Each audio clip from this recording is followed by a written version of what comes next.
qui est très intéressant, puisque le sujet du moment, c'est justement quand même ces alliances politiques, ces grands mouvements qui sont en train de se mettre en place, et que Mathieu Vallet l'a dit, et très justement, que la réforme des retraites, il n'allait pas y revenir dessus de suite.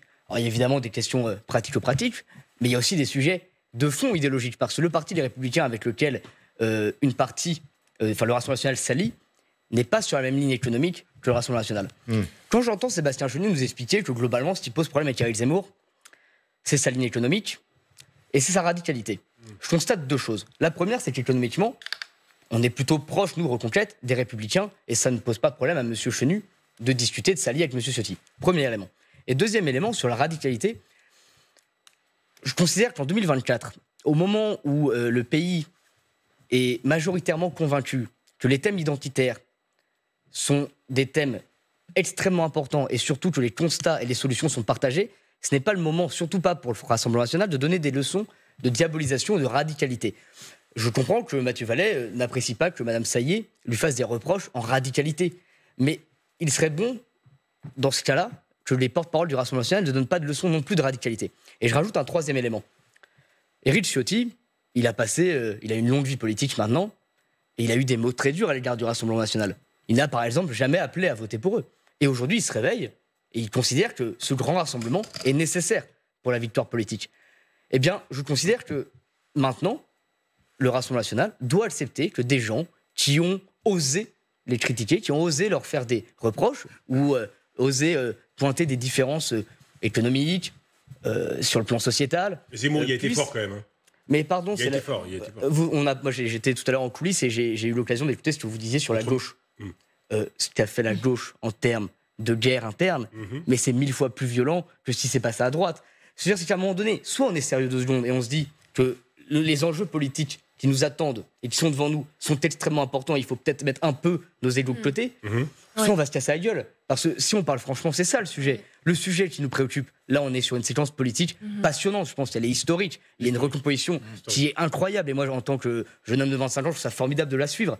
Mais derrière cette séquence politique et ces accords, cette série Netflix qui se met en place, il y a des enjeux, il y a des vies, il y a le pays, il y a l'avenir de ce pays. Et si on veut les changer, il faut que chacun parle avec ses convictions. Et je finis sur un point, M. Brunet. Attendez, M. Vallet. Venir à nos côtés, combattre l'extrême gauche qui menace les juifs en France, qui est contre les policiers. Je trouvais qu'aujourd'hui, le sujet, c'est Marine Le Pen et Jean Vendeur. Je sais que vous êtes un patriote dans l'âme. On appelle tous les patriotes de gauche et de droite à nous rejoindre. Pourquoi ? Parce qu'aujourd'hui, c'est soit la République, soit le chaos. Et je sais qu'on est d'accord sur ça. Mais exactement, M. Vallet.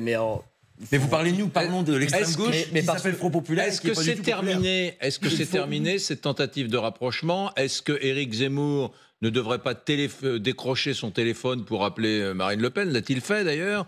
Oui, non, mais je pense que Marine Le Pen. Marine Le Pen, non, mais moi, en fait, voilà le constat qui vient d'être fait par M. Vallet. On est d'accord, c'est pas la première fois qu'on se retrouve, nous aussi, sur des plateaux. Alors, c'est connu avant aussi. On partage évidemment beaucoup de points communs. On n'est pas d'accord typiquement sur la réforme des retraites ou sur des. Moi, je suis pas forcément pour la baisse de la TVA, je suis pas sûr que ça fonctionne. Ça a été ça en 2008. Ça passe spécialement. C'est des idées. Voilà, c'est des idées, on a le droit de pas être d'accord. Mais je viens d'écouter M. Chenu.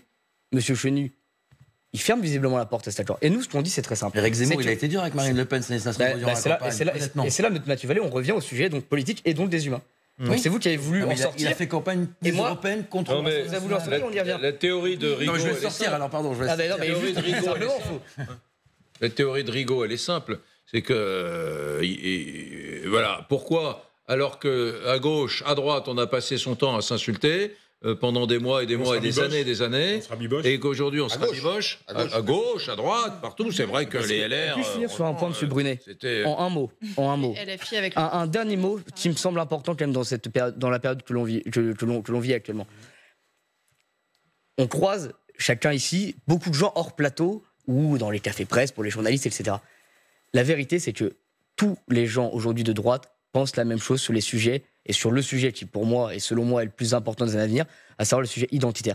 Tout le monde pense la même chose. Et moi, Mme Saillé, pense qu'il y a un grand remplacement qui est en train de se mettre en place, qu'il y a une insécurité qu'il faut absolument anéantir le plus rapidement possible, qu'il y a une ghettoisation qui se met en place partout, que quand il y a des émeutes, elles sont le fruit de plusieurs facteurs, mais notamment de l'islamisme galopant dans le pays.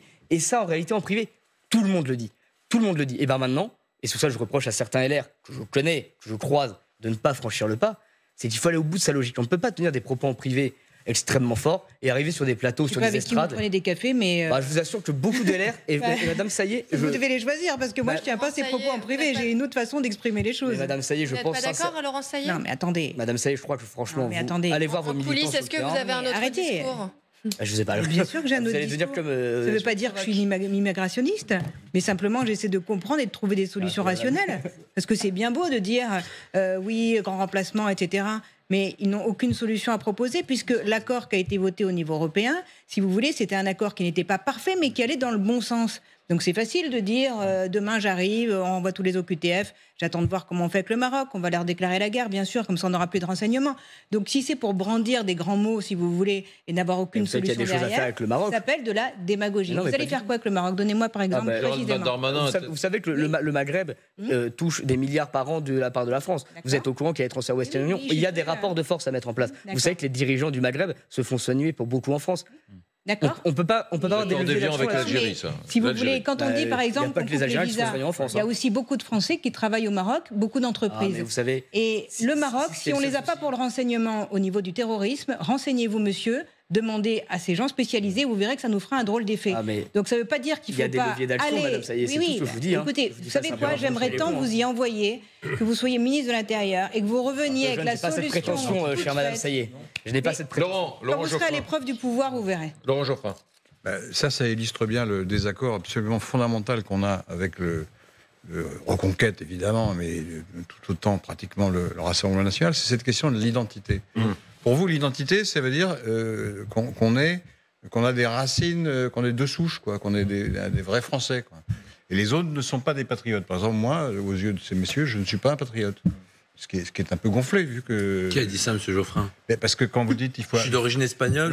Non, écoutez, vous n'avez pas recommencé à faire un discours ça vous gêne. 3 heures. Ça vous gêne. Oui, ça me gêne. Ça me gêne ce que vous nous taxez de racisme au milieu de ma phrase. Quand je vous contredis, non, ça me gêne. Moi, ça me gêne que vous dites des bêtises. Je continuerai, même si vous m'interrompez. J'ai pas besoin de porte-parole. J'ai jamais dit que vous n'étiez pas un Français comme les autres. Il suffit de lire les textes du Rassemblement national pour comprendre de quoi il s'agit. On m'accuse pas de mots que j'ai pas donnés. Oui, mais si vous m'interrompez à chaque phrase, on ne pourra pas débattre. Si vous êtes honnête, j'interromprai pas. Soyez honnête intellectuellement, M. Geoffrin, ça vous changera. Laurent Geoffrin. Allez-y, Laurent Geoffrin. Il est très désagréable. Très bien. Il vous a interrompu. Cessez de l'interrompre. Écoutez-le, allez au bout de sa pensée. Allez-y. Donc c'est la question de l'identité. Excusez-moi, Maître Geoffrin. Excusez-moi. La question de l'identité, ça veut dire que tous les gens qui ne sont pas de souche sont suspects. Par exemple, tout étranger en France, il n'est pas de souche. C'est le grand remplacement, et donc il faut lutter contre. Donc il faut lutter contre tous les étrangers, pas seulement ce qui serait, alors pour le coup légitime, c'est contre les délinquants, contre les gens qui sont en situation irrégulière ou des choses comme ça, ou qui sont islamistes. Ça, d'accord, ça c'est normal. Mais c'est tous les étrangers qui sont montrés du doigt et qui sont présentés comme des boucs émissaires. Et ça, c'est pas la République française. La République française, ça consiste à dire, dès lors que vous êtes en France et que vous respectez les lois, et que vous vivez normalement, eh bien, vous avez des droits. Ça veut dire quoi normalement, monsieur Geoffrin? C'est respecter les lois, pas être délinquant, trafiquant de drogue, etc. Vous vous interrompez pas moi. Juste non, mais vous ne comprenez pas ce que c'est que respecter les lois. Justement, pas que je pense. C'est ça qui est intéressant. Juste une chose. Ce qui est intéressant, c'est que vous mettez des conditions d'origine ethnique. C'est ça votre problème. Vous êtes un ethniciste, on pourrait dire. Je pense que c'est un peu caricatural, mais bon, c'est peut-être la soirée qui tarde. Quand vous parlez du grand remplacement, c'est pas une caricature. Quand vous dites que les gens vivent normalement, doivent vivre normalement, il y a les lois à respecter. Il y a aussi les traditions, les coutumes. Il faut vouloir être français. Il faut surtout que la France veuille que vous ceux qui n'ont pas les bonnes coutumes doivent être expulsés. Il faut surtout que la France veuille. Ceux qui n'ont pas les bonnes, vous l'avez dit, ceux qui n'ont pas les bonnes coutumes doivent être expulsés. Par exemple, les Juifs qui ne respectent pas exactement les mêmes rites que les autres, dehors, donc, j'imagine. Mais qu'est-ce que vous racontez, M. Geoffrin? Je viens de vous citer. Vous dites il faut respecter les coutumes. Évidemment, bien sûr. Évidemment qu'il faut respecter. Donc ceux qui respecter les traditions des pays. Et déjà, ceux qui ne respectent pas la tradition du pays, dehors. Mais évidemment que la première étape. Donc un musulman, par définition, dehors. Mais pas du tout. Et déjà, c'est pas une ethnie en plus, elle sûrement d'être musulman, mais bon, c'est encore un sujet. Mais si vous voulez éviter ces sujets-là, il faut justement pas parler d'ethnie. Vous dites il faut respecter les coutumes du pays. Vous venez de parler d'ethnie, M. Geoffrin. Les musulmans n'ont pas exactement les mêmes coutumes que nous. Donc dehors. Et c'est pour ça que nous, avec Zemmour, on dit que l'islam n'est pas compatible avec la République. Donc dehors. Voilà. Les musulmans doivent partir tous. Mais non, on peut faire le distinguo entre islam et les musulmans, les individus.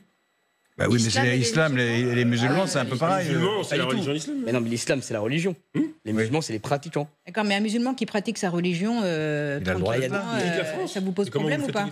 Est-ce qu'il n'est pas compatible avec la République? Attendez, on a le droit de dire que l'islam n'est pas compatible avec Non, mais on parle de musulmans. Donc les musulmans non plus. Qui pratique sa religion. Je parle de l'islam. Non, parce que je sens que vous commencez à être gêné. Un musulman qui pratique sa religion dans le respect de tous et dans la discrétion.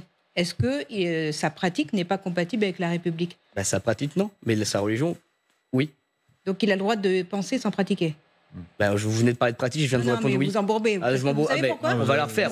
Madame Le Pen n'est pas d'accord sur ce sujet. Et comme vous voulez rejoindre Madame Le Pen, vous êtes en train de vous rendre compte que vous avez été sur un mauvais terrain. Pas du tout. Madame Le Pen, elle dit que l'islam est compatible avec la République. Éric Zemmour dit l'inverse. Oui, mais vous êtes justement, vous n'êtes pas d'accord. Et là, vous êtes en train de vous rendre compte ce soir que vous n'êtes pas en phase et que vous étiez là, en fait, pour tendre la main à Marine Le Pen. Et vous vous rendez compte que vous êtes parti sur un mauvais terrain.